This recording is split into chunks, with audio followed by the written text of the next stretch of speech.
शांति। आपका प्रश्न है कि परमात्मा कहते हैं गॉड ऑफ गीता श्री कृष्ण नहीं, और ये भी कहते हैं कि वेद व्यास जी ने गीता लिखी। तो व्यास जी गीता कैसे लिखे, उन्हें ज्ञान कैसे और कहाँ मिला? क्या बाबा ने उन्हें ज्ञान दिया? उत्तर है, देखो, बाबा ने माना परमात्मा ने आके बताया कि कैसे ये शास्त्रों बनते हैं। हमने 7 डेज शिविर का जो रखा है लेसन यूट्यूब पर, उसमें हमने बताया है कि कैसे शास्त्रों बनते हैं।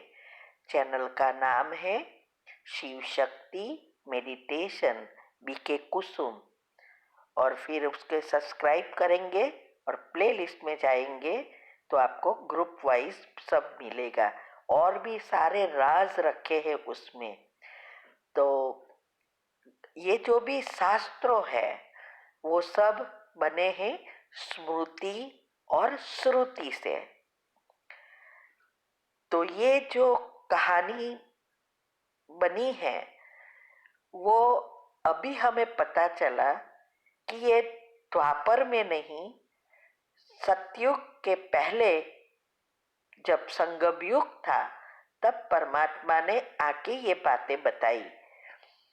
और जो भी कहानी है, जो भी शास्त्रों बने हैं, वो सतयुग, त्रेता और संगम युग तीनों का मिश्रण है।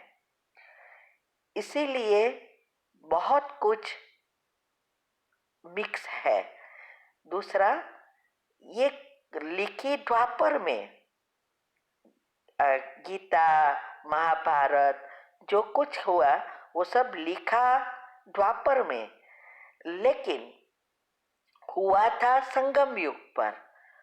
तो ऐसे भी कहते हैं कि पहले द्वापर में जो भी आत्माएं, ये शास्त्रों जिसने भी बनाया वो सब आत्माएं स्मृति और श्रुति से शास्त्रों बने। कोई ऐसी दिव्य शक्ति से यादगार, मीन्स के समाधि में जाते थे तो देखते थे, और यादगार कुछ याद फॉरवर्ड करते हैं। जैसे हम कहते हैं ना कि आपके दादा ऐसे थे, दादा के दादा ऐसे थे, ऐसी ये कहानी फॉरवर्ड होती हुई। तो ये जो वेद व्यास जी थे उसकी अगर हम पुराणों में कथा सुने तो पहले तो उसका जन्म की कोई बात लिखी नहीं है, लेकिन रियल बात यह बताई है उसमें कि कैसे उनका जन्म हुआ, कौन माँ बाप थे, और कैसे इसने कथा लिखी। कहानी बहुत बड़ी है लेकिन हम शॉर्ट में आपको समझा रहे हैं। तो जिसके साथ जिसके द्वारा उसका जन्म हुआ वो आत्मा की कहानी लिखी है, उसकी माँ की, कि कैसे उसने उसको जन्म दिया, और जब जन्म दिया तब वो एकदम काला था तो उसका नाम उसने रखा था कृष्ण, और वो जन्म से ही महाज्ञानी बन गया था और घर छोड़ के चला गया था। लेकिन माँ को कह के गया कि जब भी तू मुझे याद करेगी मैं तुरंत आपके पास पहुंचूंगा और आपका प्रॉब्लम सॉल्व कर दूंगा। तो ये कहानी से लगता है कि फिर बताते हैं कि जिसके द्वारा उनका जन्म हुआ था वो लड़की की शादी जिससे हुई, और जैसे उसको ये पांडु और धृतराष्ट्र का जो बच्चे की माँ बनी, उसकी कहानी में बताते हैं कि वो वेद व्यास जी ही थे। और साथ में ये भी बताते हैं कि तीसरा जो तीन लड़के की बात बताते हैं। तो ये सब बातें अगर हम समझे तो यही कहानी होती है कि ये सब अभी जो भी परमात्मा ने आके बताया वो भी गीता में है, और सत्युग त्रेता में जो हुआ वो भी है, लेकिन कहानी की तरह है। और फिर उसने, वेद व्यास जी ने जब गीता लिखी तो वो भी बताते हैं कि उसको जो भी दृश्य दिखाई देता था समाधि में, वो लिखने जाता था तो लिख नहीं पाता था, और तब उसने मदद मांगी भगवान से और कहा कि ये ज्ञान दुनिया तक पहुंचाना है तो मुझे लिखना पड़ेगा। तो मदद में गणपति आए, ऐसा भी कहते हैं। तो गणपति हमें पता है और कोई नहीं है, जो परमात्मा के बच्चे बनते हैं वही आत्माएं गणपति और हनुमान जी है, क्योंकि वो पुरुषार्थी आत्माओं की निशानी है। तो ये सब कहानी अगर हम समझे अच्छी रीति से, बात तो बहुत बड़ी है, लेकिन अच्छी रीति से अगर हम समझे तो यही निकाल आता है कि वेद व्यास जी और कोई नहीं है, लेकिन लगता है हमारी परमात्मा के बच्चे जो बने हैं और जो सतयुग में पहले जन्म में आए हैं, मे बी कृष्ण की आत्मा की ही यादगार हो सकती है, या कोई ऐसी आत्मा जिसने ये सब स्मृति और श्रुति से लिखा है। तो ये जो भी शास्त्रों खास करके जो बने हैं, मुख्य गीता, वो तो लिखने वाले हम बाबा के बच्चे ही हैं। इसीलिए कई बार परमात्मा कहते हैं, माना बाबा कहते हैं कि आपने ही शास्त्रों में घोटाले कर दिए हैं, अभी आपको ही ये सब मंथन करके सबको बताना है, और जो गूंच पड़ी है उसको अलग करके सिद्ध करना है। तो ये सब बातों से हम देखें तो ऐसा लगता है कि ये गीता या शास्त्रों, वेद, पुराण वगैरह लिखने वाले और कोई नहीं है, ये परमात्मा के बने हुए बच्चे ही जो सतयुग में पहले जन्म में आए थे वही आत्माएं है। ऐसा मुझे, मेरा मंथन ऐसा करता है। जो बाबा ने के साथ बैठ के ही हम सब जवाब देते हैं, तो ये समझ में मुझे आया।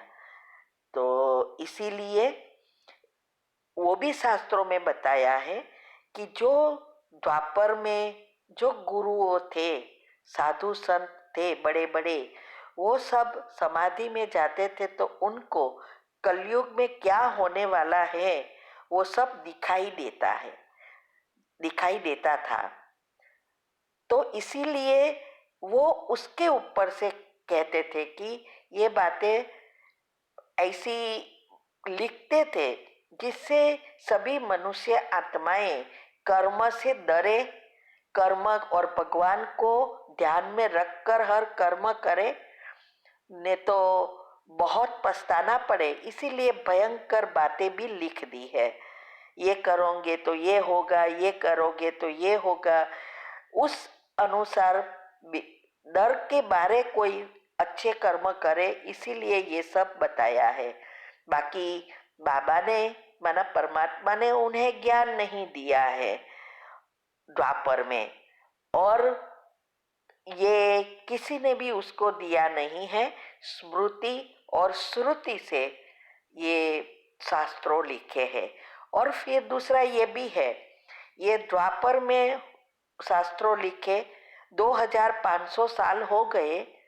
जैसे जैसे आत्माओं की शक्ति कम होती जाती है और जो नए नए आत्माएं उसका विस्तार बताते हैं, तो उस आत्माओं की जैसी शक्ति वैसा उस श्लोक जो संस्कृत में लिखा है उस श्लोक का वर्णन करके हमें बताते रहते हैं। तो हर समय अलग अलग रीति से शास्त्रों का वर्णन किया गया, क्योंकि द्वापर में आत्माएं फिर भी थोड़ी अच्छी थी, शक्तिशाली थी, लेकिन अभी कलयुग के अंत तक में अभी आत्माओं की शक्ति एकदम जैसे जीरो के नजदीक में हो गई है। इसीलिए उसका विस्तार कर अभी कलयुग में एकदम अलग हो गया है। इसीलिए कहते भी है कि जो गीता पहले लिखी थी वो अभी है ही नहीं। तो ये सब बातें समझने की है। ठीक है। ओम शांति। आपका प्रश्न है जो स्लोगन में आया, अपने हर नए संकल्प से नई दुनिया की नई झलक का साक्षात्कार कराओ, ये समझना है। उत्तर है, देखो पहले तो मैं ये कहूंगी कि अगर आप अगले दिन मुझे प्रश्न के उत्तर पूछेंगे तो हम नहीं दे सकेंगे।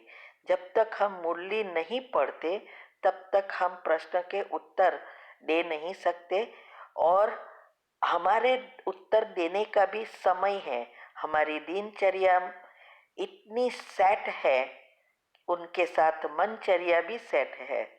सुबह से 3 बजे से लेकर रात को 9 साढ़े 9 बजे तक की दिनचर्या में कोई भी फर्क नहीं पड़ता। तो एक बार हम प्रश्न के उत्तर दे देते फिर नहीं देते हैं। तो प्लीज हमें दूसरे दिन ही प्रश्न पूछना है, लेकिन हमेशा प्रश्न में डेट तो जरूर लिखनी है, क्योंकि डेट लिखे तभी हमें पता चलता है कि किस दिन की मुरली है। और हम ये जवाब आपको तभी दे सकते हैं जब हम मुरली सुनते हैं। दूसरा यह है कि हम अमेरिका में रहते हैं, तो जहाँ वहाँ सुबह होती है तो यहाँ रात होती है, और जब यहाँ सुबह होती है तो वहाँ रात होती है। तो हमें मुरली दूसरे दिन मिलती है, इंडिया के हिसाब से रात को, माना दूसरे दिन। इसीलिए जवाब देने में भी लेट होता है। ठीक है। अभी आपका प्रश्न का उत्तर देती हूँ कि ये जो बाबा कह रहे हैं कि नए संकल्प से नई दुनिया की नई झलक का साक्षात्कार कराना, अर्थात हमारे जो व्यर्थ नेगेटिव जो चलते रहते हैं और हमारे जो अवगुण हैं, अभी वो सभी के, सारी विश्व की आत्माओं के चक्र के लेयर्स में सारी नेगेटिव एनर्जी से भरपूर है, और अवगुण नेचुरल है। इससे विकार और विकर्म होते रहते हैं। अभी जब हम परमात्मा के बच्चे बनते हैं तब हम उनकी श्रीमत पर चलकर नए संकल्पों की रचना करते हैं, जो हमें वो आत्मज्ञान देते हैं। उस आत्मज्ञान से हम संकल्प परिवर्तन कर हमारे चक्रों के लेयर्स बदलते हैं। हमारी वृत्ति और स्मृति बदलती जाती है। इससे हमारे संस्कार परिवर्तन होते हैं। आज मुरली में कहा कि हमें देवता बनना है, वो तो सतयुग में है, लेकिन देवी संस्कार यहाँ धारण करने हैं। वहां तो आपको संस्कार के रूप में वो प्रकट होंगे, लेकिन यहाँ हमें पुरुषार्थ करना है, नए संस्कार बनाना, अर्थात वो जो हमारे मुख्य 7 गुण हैं उसको वापिस हमें नेचुरल बनाना है। तब हम सतयुग में, स्वर्ग में श्री कृष्ण के साथ पहले जन्म में जा सकेंगे। तो इसीलिए ये नए संकल्प, ये आत्मज्ञान से हमारे दिव्य गुण को प्रकट करना, ये है नए संकल्प। और नई दुनिया तभी रचेगी जब हमारी ये संकल्प परिवर्तन होकर स्मृतियां बदलेगी। ये ज्ञान ही हमारी रग रग में बैठ जाएगा। जब हम 7 दिन का शिविर करते हैं तब हम ये पुरुषार्थ करते हैं, और हम मुरली सुनने वाला बनते हैं। मुरली समझ में पहले पहले नहीं आती, बोरिंग भी लगती है। फिर धीरे धीरे हम ज्ञानमय बनते हैं। ज्ञानमय का अर्थ यह है, हमारे चक्र के ब्लॉकेजेस खुलना शुरू होते हैं, पॉजिटिविटी बनती है, तो हमें ज्ञान याद आता है। लेकिन जब सिचुएशन कुछ हो जाती है, बाद में याद आता है कि मुझे ऐसा नहीं करना चाहिए था, मैं ऐसा, मुझे नहीं करना है। ये सब बातें बाद में याद आती है और हम दूसरी बार उसको प्रैक्टिकल में करने के, याद रखने का पुरुषार्थ करते हैं। धीरे धीरे जब हमारी पॉजिटिविटी नेचुरल हो जाती है, तो ये ज्ञान हमें स्मृति में याद रहता है। ड्रामा की गुह्य गति, कर्म की गुह्य गति, ये सब नेचुरल याद रहती है। हमारे संस्कार, देवी संस्कार नेचुरल आ जाता है। कोई कितना भी खराब व्यवहार करे, लेकिन हमारे एक भी संकल्प नहीं चलेंगे, क्योंकि हम ज्ञान स्वरूप बन जाते हैं। ज्ञान स्वरूप बनते हैं तो हमें पहले उस हिसाब किताब की समझ होती है कि ये जो भी पेपर आया वो मेरा ही दोष है, मैंने ही ऐसा कुछ किया है जो कर्म की गुह्य गति के अनुसार आया है। अभी नया कर्म कैसा करना है वो भी हमें याद रहता है। इससे हम हमारे पुराने संस्कार या कर्म को बदल सकते हैं। तो ये है ज्ञान स्वरूप, पहले याद आना, बाद में नहीं। तो जब हम ज्ञान स्वरूप बनते हैं तो हमारी चाल, चलन, चेहरे, वाणी, व्यवहार सब में ज्ञान झलकता है। जैसे दुनिया में कई बार हम देखते हैं, इवन अज्ञानी भी जब अच्छे होते हैं तो लोग क्या कहते हैं, यही कहते हैं ना, ये तो जैसे देवता की जैसा है, कितना सच्चा है, कितना प्रेमाळ है, ऐसा कहते हैं ना। तो ये ज्ञान स्वरूप जब हम बनते हैं तो हमारे ये सब नेचुरल हो जाता है। सबको लगता है कि ये आत्मा कोई अलग लगती है। तो ये हमें प्रैक्टिकल करना है, ये है ज्ञान स्वरूप बनना। तब हम हमारे एक एक संकल्प से हमारी वाइब्रेशंस जो क्रिएट होती है, उससे सबको एहसास होगा और अंत में वही आत्माएं वो सबको साक्षात्कार बनाने के लिए निमित्त बनेगी। और क्योंकि दुनिया वाले सभी आत्माएं उनकी कुलदेवी या इष्ट देवी देवताओं को ढूंढ रहे हैं, उनको ही भगवान समझते हैं।